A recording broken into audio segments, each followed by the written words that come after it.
রোজ তোর সাথে আমি ইচ্ছা করে ঝগড়া করি, যাতে রোজ বেশি সময় পাই তোর সাথে কথা বলার। থাক, বাদ দাও। এই কথাটার মধ্যে যে কত না বলা কথা লুকিয়ে থাকে সেটা প্রিয় মানুষটি ছাড়া আর কারো পক্ষে বোঝা সম্ভব না। যে মানুষটা সবার খেয়াল রাখে তারই একদিন খেয়াল রাখার কোনো মানুষ থাকে না। 10 বার বলার পরেও ফোনটা না কাটতে যাওয়ার নামই বোধহয় ভালোবাসা। সবাই বলে সারা জীবন তোমায় ভালোবাসবো, কিন্তু কেউ বলে না আমি সারা জীবন তোমার সুখে রাখবো।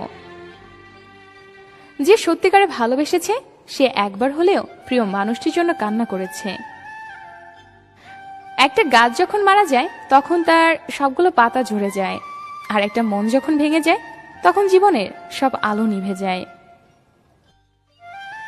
কিছু কিছু সম্পর্ক এমন হয় যেখানে কোনো স্পর্শের দরকার হয় না, দেখতে চাওয়ার দরকার হয় না, চাওয়া থাকে না, কোনো স্বার্থ খোঁজে না, তারপরেও অনেক মায়া জন্মে যায়।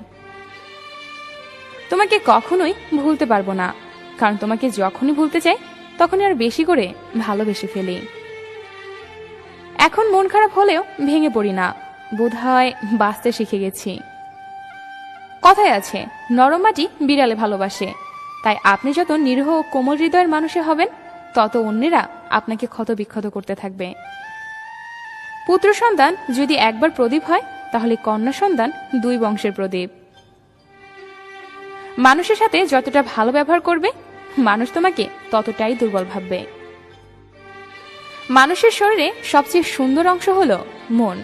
সেটা যদি নোংরা হয় তবে সুন্দর চেহারা দিয়ে কি হবে? শারীরিক রোগের চেয়ে মানসিক রোগ অনেক বেশি যন্ত্রণাদায়ক, না কাউকে বলতে পারা যায় না সহ্য করা যায়।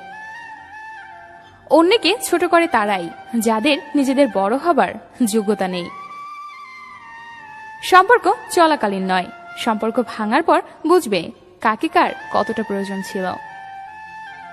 অন্যের ভালো দিকগুলো খুঁজতে গেলেই নিজের সেরাটা বের করে আনা যায়।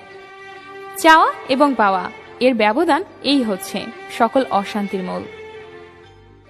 যে নিজেকে অক্ষম ভাবে তাকে কেউ সাহায্য করতে পারে না। যদি কারো আচরণে বুঝতে পারো সে তোমাকে অবহেলা করছে, তবে কষ্ট হলেও নিজে থেকে সরে যাওয়াই ভালো। প্রিয় মানুষগুলো অপ্রিয় কথা তোমার বাইরের দিকটা স্পর্শ না করলেও ভিতরে তীব্র বেদনার সৃষ্টি করে।